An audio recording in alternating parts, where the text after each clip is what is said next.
Hello everyone, thanks for tuning in to the second Winter 2021-2022 update part 1.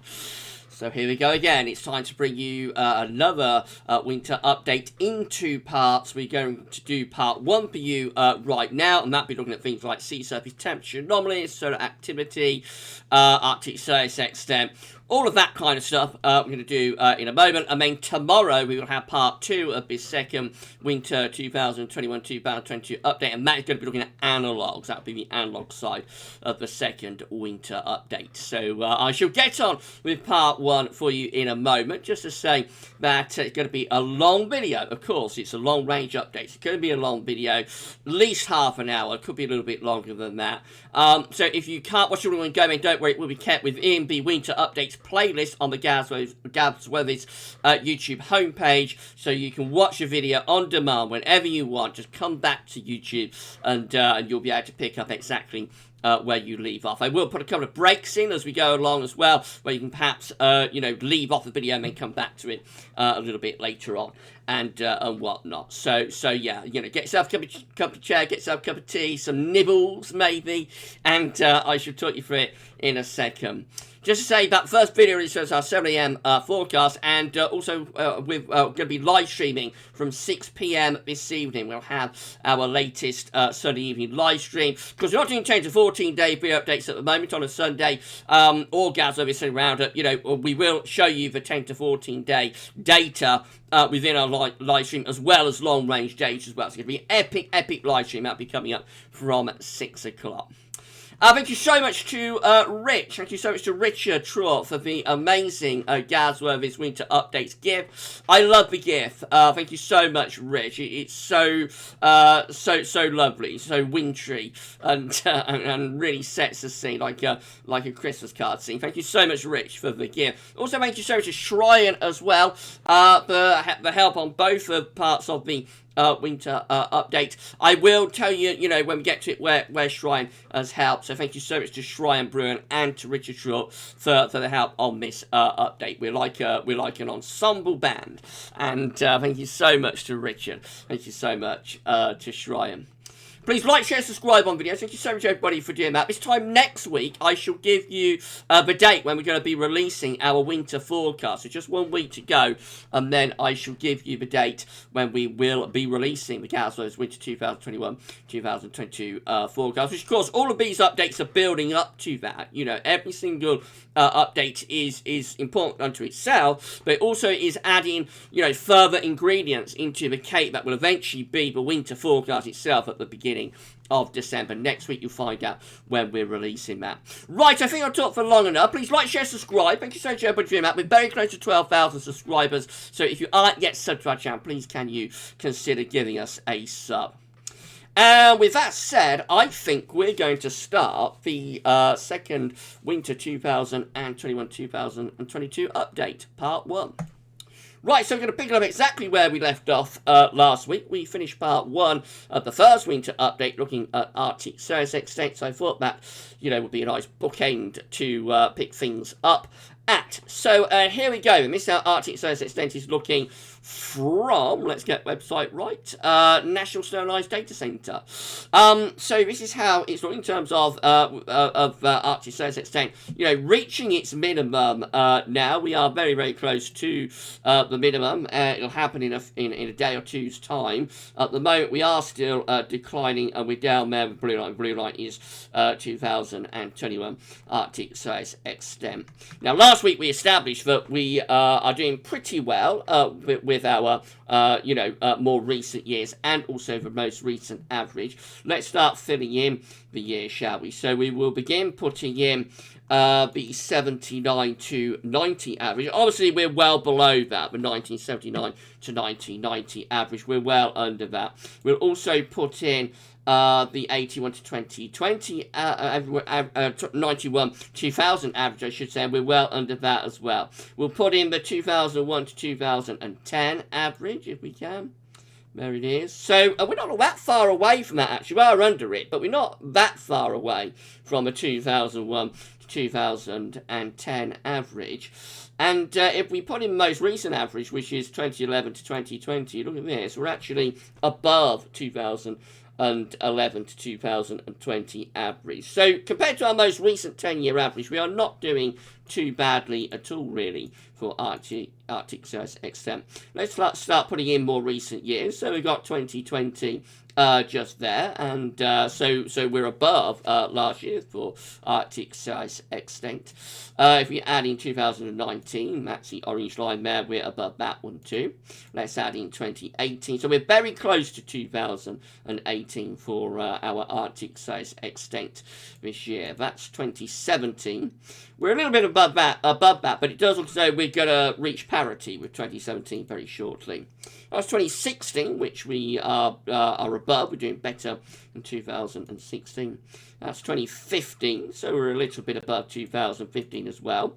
That's 2014, we're a little bit below 2014 this year. So that's the last year, you know, but we're below, I think. We've also got 2013 there. We're a little bit below that, but really, really close. This is 2012. This is like the record minimum Arctic size extent year. So with that one, we're well above that one. Look how far above that one that we are. You know, that was the record minimum. 2012. Then we've got 2011. Which we are above, so we're doing better in 2011 for Arctic size extent. That is 2010, which we remain on parity with 2010. So we said this last week. You know, we was on parity with 2010. We still are a week on. That's 2009. We're actually a little bit under 2009 now, but not by all that much, you know, quite close to 2009. That's 2008. I think going to reach parity with 2008, you know, imminently any time. And that is 2007. We're above 2007. That's 2006. We're below 2006. That's the last sort of quite decent year for Arctic size extent, really. That's 2005, so we're below that one too. We're going further out now, of course. This is 2004, we're below that one. 2003, we're below that one. 2002, 2001, for example. And as we go along, 2000, you will see that gradually, you know, we get further and further away or below these more recent years further ago, back in the 1990s. That's 1996. Look how far below 1996 we are for Arctic size extent this year. That's 1995. That was a very big melt season at the time. That was a real shocker in 1995. Of course, now, you know, it would be nothing to get overly excited about. But at the time, that was a real shocker compared to like 1994 and 1993 and 1992, 1991.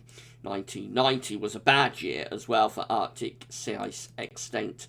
1989, look how far below 1989 we are. That's 1988, 1987, for example, 1986, 1985, 1984, 1983, 1982, 1981, there, 1980, and finally, as far back as we go, is to 1979. So as you go back into the early 90s and the 1980s and just 1909, obviously we are well below all of those years. You know, so we're doing a little bit better in terms of Arctic sea ice extent at the moment, but we are well below, you know, those years, sort of 20 odd years ago. But compared to our more recent years, we're not doing too badly. It has done, you know, it's done okay. We're doing okay at the moment. I think we're virtually at the minimum now. It will happen within the next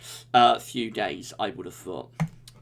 Right, okay, so this is how Eurasian snow cover was looking when we did last week's first winter update. So we did actually have a little bit of snow across Eurasia. We had a little patch there, a little white patch there, and one right over there. Of course, this yellow area is Arctic sea ice as well, by the way. So we did actually, that was from the 3rd of September. You know, we said at the time, quite unusual to get patches of snow that early in September. This is the very latest then. So there we go. That's how it looks as of Friday the 10th of September. Now we have lost some the snow patch just there. There are still little tiny white patches, but basically we've lost that little patch. We have gained a little bit of a patch just there, but most notably over here, in the extreme northeastern corner of Siberia, sort of Arctic Siberia, if you like, we have picked up some snow cover there. It's still rather sporadic, rather patchy, but again, it is quite unusual, actually, to be getting snow cover this early in September. Normally, the white patches begin around the middle to third week of September, middle of the month, third week of September. So quite unusual to be getting these snow patches as early as this. It may be an indication that we're going to see a rapid snow advance. We'll have to wait and see. Eventually, all of this area will fill up with snow. We'll keep a very close eye on how quickly that happens. October is the key month for that. But yeah, we've definitely, had some early snowfalls in the far eastern and northeastern part of Siberia. Right, this is how the temperature is looking at 10 HPA from the GMA. Still haven't got an update from Weather is Cool, by the way, so we can't show you that chart. I don't know if they'll be updating the chart this year, but we can work with it, from GMA. So the grey line is the trend line for 10 HPA in the stratosphere over North Pole. The black line is the current temperature at 10 HPA over the North Pole. So currently the temperature in the stratosphere at 10 HPA over North Pole is about average, really. Maybe a little bit below, but it's basically, basically on that grey line at the moment. So temperatures at 10 HPA in the stratosphere, very close to average. If you go a little bit further down to 30 HPA, which is closer to the troposphere, we're also average there as well. So last week was actually above average at 30 HPA. It was a little bit warmer than average in the troposphere. Now we've reached parity with the grey line, and so yes, we can say that at both 10 and 30 HPA in the stratosphere, the temperature over the North Pole is about average. Very early days of that. Of course, we're going to see what happens through the remainder of the season with temperatures in the stratosphere. Next week, we'll be able to start bringing you some forecasts, some long-range forecast model data from Copernicus for stratospheric temperatures over the next few months. Last month being in August, a lot of the longer-range model output was signaling like a weaker than average polar vortex and warmer than average stratosphere at 10 HPA, but we'll be able to bring you all of that data next week. It'll be a new feature for winter updates, so I'm quite excited to show you that. Right, didn't feature this in the first winter update last week, but I thought we'd feature it this week. This is how the Arctic Oscillation observed and forecast is currently looking. So the black line shows where we've been, with the AO, the red line, so the M, where GFS ensembles are forecasting the Arctic Oscillation to go. Remember, it's just an index that's reflecting the atmospheric state, doesn't drive anything. So in terms, just tells us what the atmosphere is doing. When the AO is positive, we've got low pressure over the Arctic and over pole. When the AO is negative, we've got high pressure blocking over the Arctic and over pole. Currently, we're actually slightly negative, like neutral to weakly negative with the AO. GFS ensembles, that's the red line just here, they are forecasting that the AO is going to go weakly positive, though, through the second half of September. So, yes, we see very much that the AO is going back into positive territory. It's been generally positive through most of the summer. It did go through a period like second half of August into early September where it's a bit negative, but really before that, through most of the summer, the AO has been trending in a positive state, and the GFS ensembles are forecasting the AO will go back to positivity, through the rest of September, probably. NAO looks like that, same idea. Black line shows where we've been with the NAO, red lines at the end where the GFS ensembles are forecasting the NAO to go. So again, this is just sort of measuring the atmospheric state, measuring air pressure between Iceland and the Azores. When the NAO, I should say, is positive, we've got high pressure around the Azores and low pressure around Iceland, and it's vice versa when the NAO is negative. At the moment, we're neutral, around neutral really, with the NAO, and the GFS ensembles are forecasting that the NAO is going to become positive, maybe quite strongly positive actually, into the second half of September. With both of these indexes going positive, that's probably a sign for polar vortex beginning to get a little bit stronger over the North Pole, and probably a sign of a strengthening of the Azores high. And that could just keep this very warm September going, you know, into the second half of the month if we do get the Azores high strengthening and ridging into Western Europe. This is how the solar disk is looking on outside of this day from solarham.net. So we have got sunspot regions. Let's look at them then. We've got one just there, one just there, one over there, and one down here, and one just over on the extreme limb just there. However, despite that, solar activity is actually at very low levels, or is at low levels today, and is expected to become very low over the next 3 days. We've been through a big ramp up in solar activity, though, the past few days. This is the latest GavsWeatherVids Winter Update Solar Activity Tracker from Shryan. Shryan has updated this for us. Thank you so much to Shryan for updating. So the orange line here is depicting each individual day's worth of sunspot activity. The orange spots, you know, each individual day's worth of sunspots. So last week we was down here somewhere, I think. But over the past week we have seen a really big push up in solar activity. And most recent days, you know, up here, which is the highest we have been for solar activity since right back in late November last year. So we've been through the most active period, you know, over the past week. And not at the moment, it's actually fallen back a bit at the moment. But over the past week, we've been through the most active period of sunspot numbers anyway. Not necessarily saying how strong most sunspots are, but certainly in terms of sunspot numbers, we have been through the most active period for a year. Of course, that is enough to lift our trend lines up. So the red line there is the 7-day trend. That's obviously lifted up a lot over the past week. It was down around here when we did last week's update. It's up here now. And the 30-day average, which will move far less, of course, because it is 30-day average rather than 7-day average, that has also lifted up. That's the green line just there. So the trends are up, you know, the trend lines are up over the past week, and we have seen quite a big increase in solar activity. I don't think, you know, we're going towards the second year now of the solar cycle. So I don't think, or we're coming to the end of the second year of the solar cycle, really.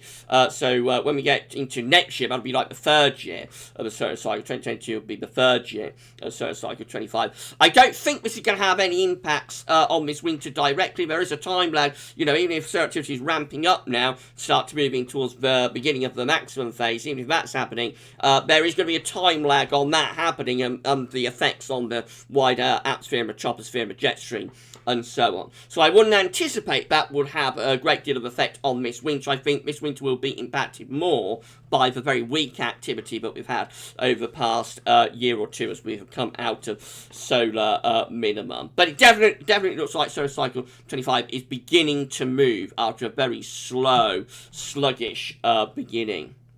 Now, who am I today? Let's have a look then. Oh, it's Gav Rock. I think it was the Rock. We've got to wait for that to come back again. Let's wait for it. Am I the Rock? Yes, there he is. It's Gav Rock, or is it Rock Gav? I don't know. But anyway, I'm the Rock today. Thank you so much to Rich for turning me into the Rock. I wish I had his muscles. Wow. Right, okay, so this is showing me the current spotless stretch for sunspots and spotless days, you know, over the years as a percentage and totality. So the current current stretch of spotless days is 0 days, because of course we have had sunspots today, as we've already established. For 2021 so far, we have had 56 days without sunspots, that is 22% of the year. That is comparable to 2020, which had 208 days, 57% of the year without sunspots, and our solar minimum year, which was 281 days, 77% of the year in 2019. So the year we're looking at, you know, for being the second year of solar cycle is actually 2010. There it is. So yes, we can say we're on a par with 2010. Actually, we're a little bit weaker in terms of total sunspot numbers this year compared to 2010, because in 2010 had 51 days without sunspots, which was, of course, 14% of the year. So, yeah, a little bit weaker in terms of total sunspot numbers, but we've just established that the solar cycle might be starting to move a little bit now. Okay, I'll put in a little break there, I think. So, I hope you enjoyed the video so far. Let's just very quickly turn on webcam. There we go, I'm back. Right, I hope you enjoyed the video so far. I hope you enjoyed part 1 of the second winter update up to this point. When we come back, we can go from ocean data. But I'm going to pause the video there. You go and stretch your legs, get yourself a cup of tea and some nibbles, and I shall see you back here very, very soon. See you in a moment.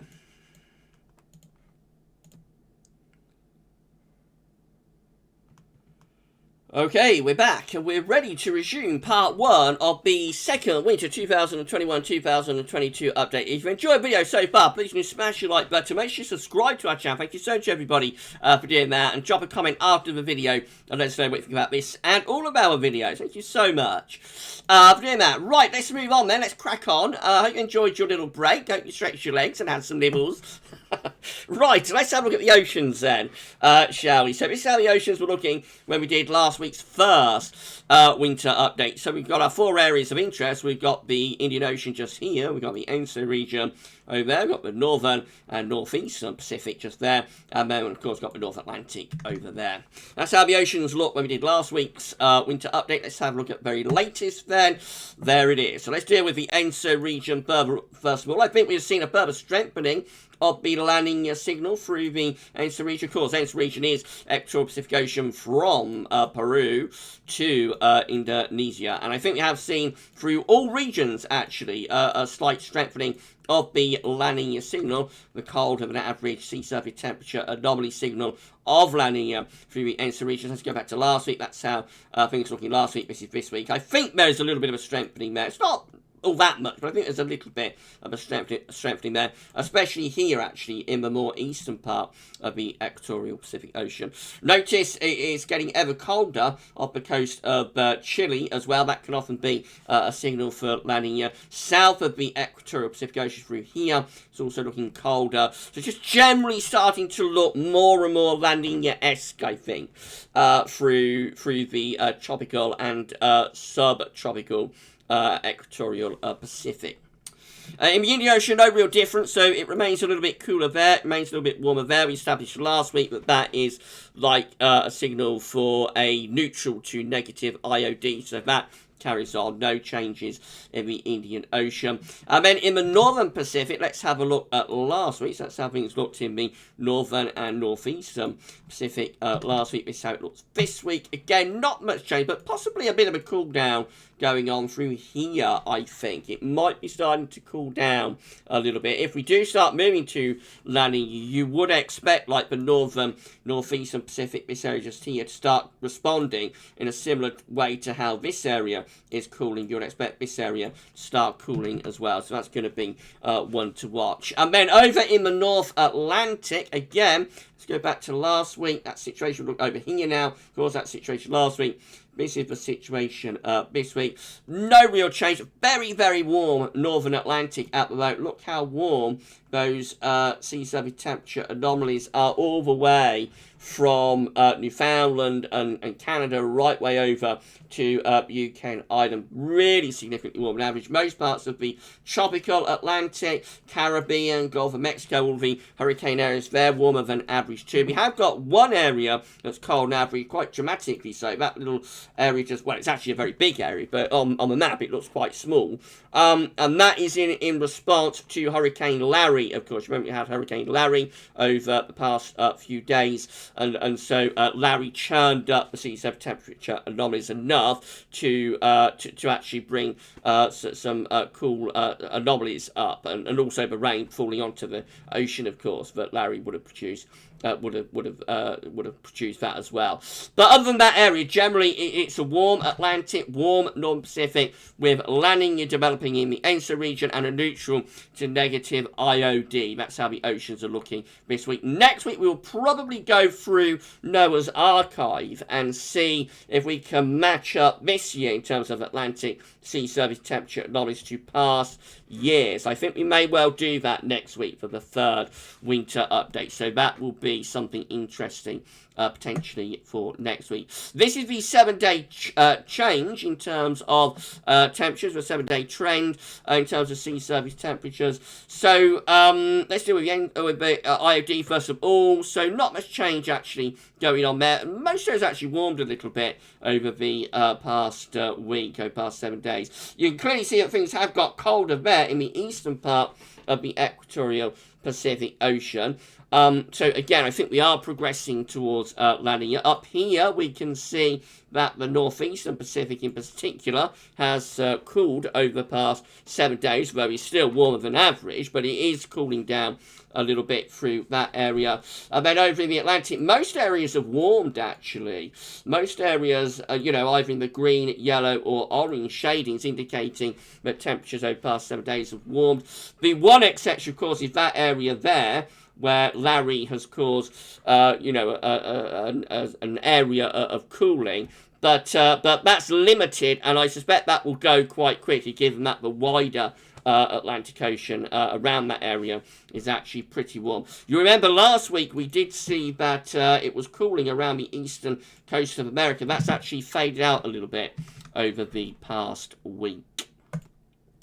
Dealing with the SOI next, this is the Southern Oscillation Index. So this is just an index that's reflecting atmospheric state, does not drive anything in its own terms, just tells what the atmosphere is doing, measuring air pressures in the Southern Ocean between Darwin and Tahiti. So the SOI is in its negative phase, the atmospheric setup will be reflective of El Nino. When the SOI is in its positive phase, the atmospheric setup will be reflective of La Nina. So at the moment, so these are our columns here. So this is our date column here. This is a column for Tahiti, barometric pressure. This is a column for Darwin, barometric pressure, and this is the overall Southern Oscillation Index column. You can see that over the past few days we've not been quite as positive, actually. So, like today, 11th of September plus 4, 10th of September minus 1, 9th of September plus 7. So, we are still on the trending on the positive side, but not overly positive compared to what it was like a week ago. 5th of September plus 14, 17th of September plus 13, 3rd of September plus 9, for example. However, the 30-day average and the 90-day average are solidly in La Nina territory. So the red line is the 30-day average. That's just there. So yes, that's solidly in La Nina territory, albeit weak La Nina territory, I suppose. And the yellow line, which is the 90-day average, that's the yellow dashed line. That is also solidly in weak La Nina type atmospheric setup too. CFSV2, I'm not sure what's happened to the chart here, but CFSV2 is actually at the moment forecast we will go to a moderate to borderline strong La Nina. Look at this. So the all-important number, of course, is half degree below average. That gets us to like the minimum requirement for La Nina. We've got a dates in monthly periods on the bottom of the chart, so we can see that quite clearly at the moment we're on the cusp of La Nina, around about half a degree below average threshold that gets us to La Nina. We've got to run that over 5 tri-monthly periods, so by the way. Now the black dash line though, that's on the sun mean, that's actually going down to 1.5 degrees below average, which gets down to moderate La Nina territory. As we go through the autumn and into the winter. And the more recent ensemble members, which are these blue lines just here, some of those are going down to strong La Nina thresholds, around 2 degrees below average. However, I suspect in the end that's going to pull up short of that. We had this last year where the CFS, overstated the strength of the La Nina. In the end, we pulled up around there and was on the borderline of light, weak to moderate. Given how late on we are starting this La Nina, I think this will eventually finish around there. We'll finish around 1 degree below average, which is weak La Nina territory. But we shall see. We'll keep a very close eye on that, of course. Related to the oceans, this is how the 2021 Atlantic hurricane season is currently looking from the hurricane season page at Wikipedia. So these are the scores on the doors for this year's hurricane season. Miss Ford. So we have a total of 13 tropical depressions so far and 13 tropical storms with 5 hurricanes and 3, count them, 3 category 3 or above major hurricanes.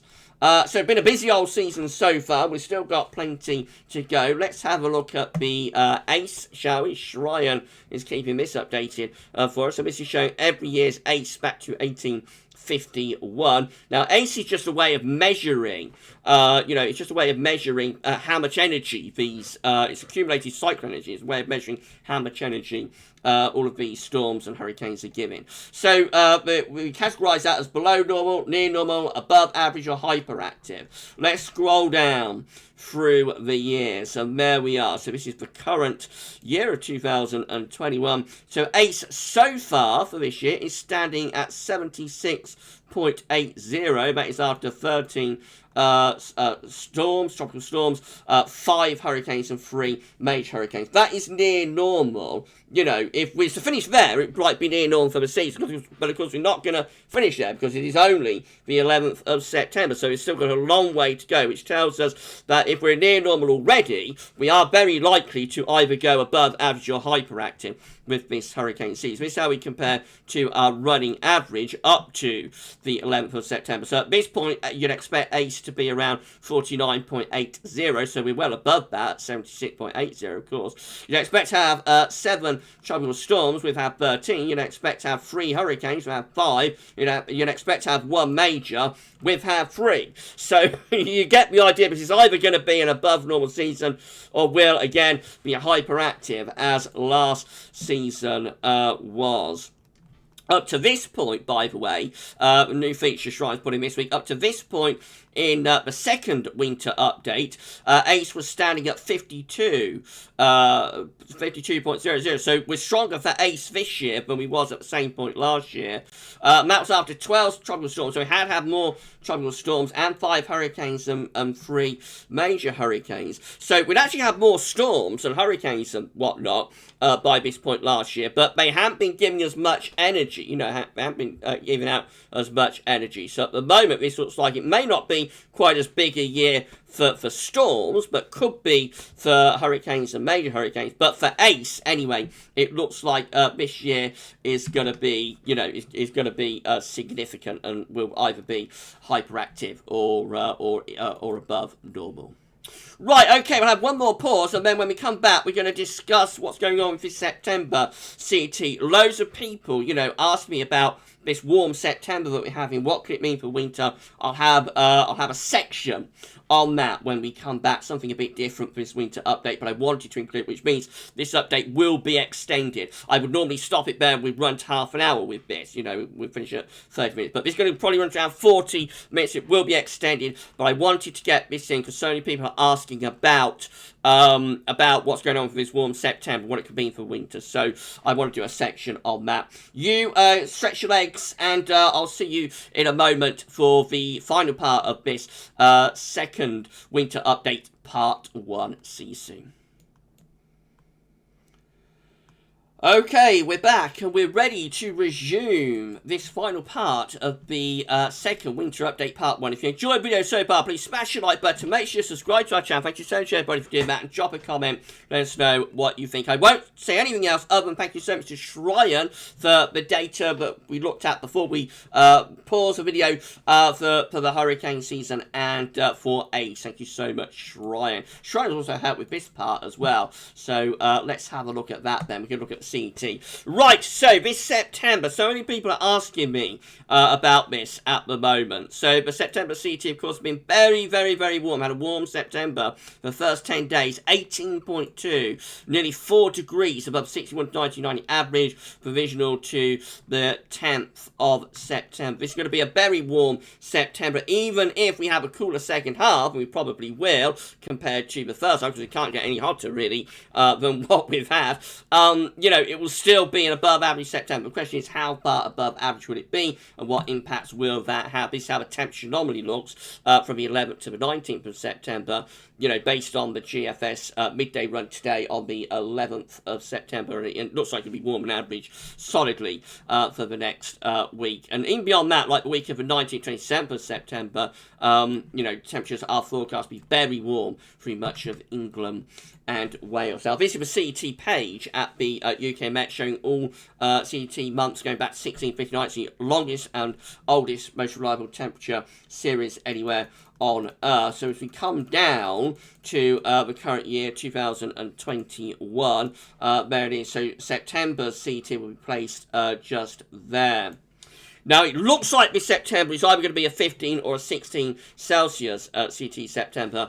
So we have had a couple of those just recently. We had 2016, which had a CT of 16.0 in September, and then we had 2006 had a CT of 16.8. That's phenomenally hot September, hottest September on record, I believe, and that very close to 17 degrees actually. Now the idea is that if you have a very warm September with a CT either in the 15s or particularly in the 16s, you going to have a mild winter. So let's have a look at that then. These are all of the times we've had the September CT in the 16s. Try and got this together for us. These are all of the times you have the September CT in the 16s. So we have September 1729 at 16.6, September 1795 at 16.0, September 1865 at 16.3, September 1949 at 16.3 again, 2006 of course standing out, phenomenally so, at 16.8, and then 2016 at 16.0. So actually, since 1659, we have only had 1, 2, 3, 4, 5, 6 Septembers that have reached 16 degrees or more.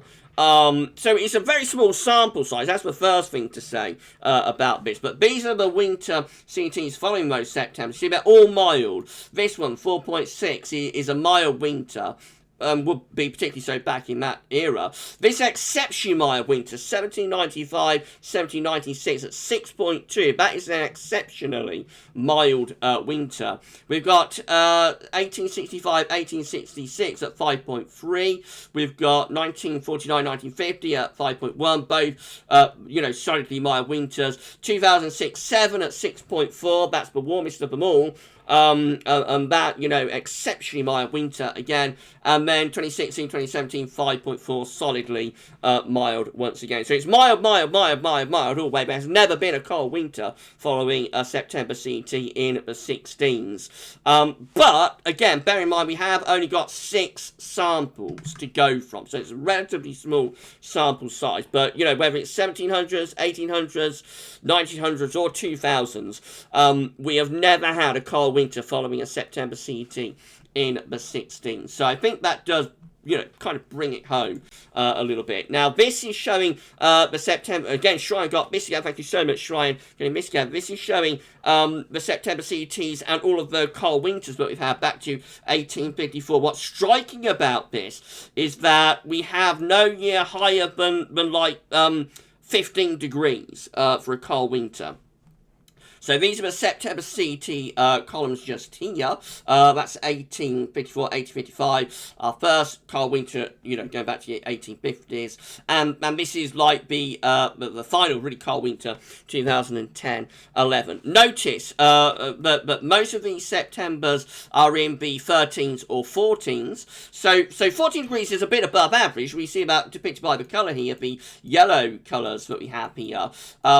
That's like as above average temperature. So September can be a little bit above average and it won't be a problem. You can get a cold winter following a September CT of 14.5, for example, or here 14.6. The winter CTs are there, by the way, and depicted by by the darkness of the blues, so how cold those winters are. So yeah, it's no problem to get the CT in the 14s. 1890, 1891, yes, that could be followed by a cold winter. We've got 1934, 1925. The warmest that we've got is 14.9 for September's CT, followed by quite a cold winter. Just there. So in the 14s, a bit above average, not a problem. But you'll notice there is no year there that is in the 15s. We have no year here, back to 1850, no year, that's in the 15s. They're all either 11s, 12s, 13s or 14s. In terms of some of the biggest winters, so we've got 1939, 1940, for example, that had a September CT of 40.2, a little bit above average, very, very cold winter. But Daddy, where's the Daddy? 62, 63, that had a September CT of 12.6, cold September, or cool September, and exceptionally cold winter. Let's try another one. Let's try 1978. So that one was a very dry September, yes, but the CT was not overly warm. It's not an overly warm September, just 14.2, a little bit above average, followed by a winter CT of 1.6. Let's try, shall we, 1985-86. So we have 14.6 for September, still quite warm, but not excessively so, followed by the winter CT of 2.9. And then the more recent cold winter, so 08-09, 2008 in September had a September CT of 30.5, cooler winter. 2009 had a September CT of 14.2, so in the 14s, a little bit above average. That was a very cold winter. And then we have 2010, which had a September CT of 13.8, about average really, and we have the December to remember. So it brings it home, very strongly, that 15 or 16 degree September CTs are generally bad news for a cold winter. There are no examples where we have had a cold winter following September CT in the 15s, since 1850, and definitely no examples of like a 16 Celsius CT. You can, however, go even further back than that and find a few cold winters following September in the 15s. So let's just have a look at one or two of those. So we have got 1678 that I noted. We've got September 1678 just there, coming out at 15.0, and that's followed by a very cold winter for 1678, 1679. I have to go such a long way back, though, so I'm not sure, how relevant this is, but it is an example that in the 15s, a very long time ago, we did get some cold winter. So we have 1708 as well. That one coming out at 15.0, and again, that's followed actually by a sub-zero CET January at minus 1.5 and a cold February. We have 1730 that I noted just here. Has a CET in September 15.3, and again we see, but that has quite a cold January and February at 1.9, 2.2. We have 1779, another year that I noted just here. That's that one. September CT of 15.2. That has again a sub-zero CT for January and a cold February. And then lastly, the last time I noted is going to be 1780, I think, was that one. So there it is. 1780 just here. It's not really that cold a winter, actually. It has a CT of 15.6 in September, December at 3.2, January at 2.1, February at 4.8. That's not quite as cold, but, that's if we had that like this winter, it'd probably be considered we'd had a coldish winter. But it does definitely look as though a warm September is bad news if you want a cold winter. It's just going to be something we're going to have to work with. It might be an exception to the rule. Of course, the one thing we don't know, where is it? It's just there. One thing we don't know is whether we might come in actually in the 17s. We might, if the warm weather holds out, we might get a 17 Celsius CT September, which we have never had. If that happens, then we're in uncharted and unprecedented territory. And, we won't really be able to say with any confidence what will happen if that happens. So that'll be like the Joker in the pack. Lastly, before we go, just show you the QBO is still transitioning into its EC phase. So what this is showing is from NASA. This is the top of the stratosphere just here.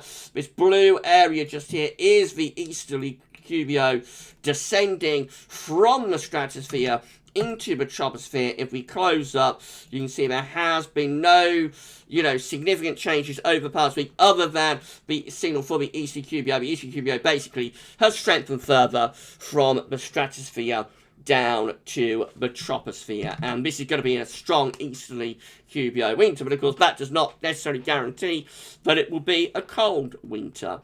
And in future updates, we will be attempting through reanalysis to quantify what an ECQBO winter could mean, for our winter fate. But anyway, ECQBO is still well and truly on the way. Right, there we go then. So, over 14 minutes. I could have stopped that, the hurricane data, and it would have been half an hour, but I wanted to get that section in at the end about the CT, because so many people are asking me at the moment, asking me about the CT and this warm September that we're having and what the warm September could mean, for the winter. So I wanted to get that in. And clearly it's not great. If you want a cold winter, you want a snow winter, you want this September to cool down as much as it possibly can. If you can get it into the 14s, it's okay. We see that historically. If it goes to the 15s, then it's worrying. If you want a cold winter, you can't get away from that. And if it sort of stays in the 16s, then it's very bad news historically. But we've only got 6 examples, so small sample size. And of course, if you have a record break in the 17th, then all bets are off. Right, just to tell you what's coming up in part 2 tomorrow, we're going to be looking at August data. For that one, we'll look at various parameters for August to winter data. So that'll be coming up at 6 p.m. Tomorrow evening for part 2 of the second winter 2021-2022 update. If you have enjoyed this video, then please can you make sure you subscribe as well. We're so close to 12k subscribers, it's unbelievable. Thank you so much for doing that. And drop a comment and let us know what you think about this and all of our videos. And going to be live streaming from 6 p.m. tonight, so I should see you there. I'm sure you have lots of questions about this, especially about CT data for September at the end, so I shall do my best to answer your questions. But at 45 minutes, very extended one this, so sorry everybody, but I felt it was important to get that in, that last sort of 10-15 minutes. I thought it was important to do that. So thank you so much everybody for sticking with this video, and at 45 minutes, that's all for now, and thanks for watching.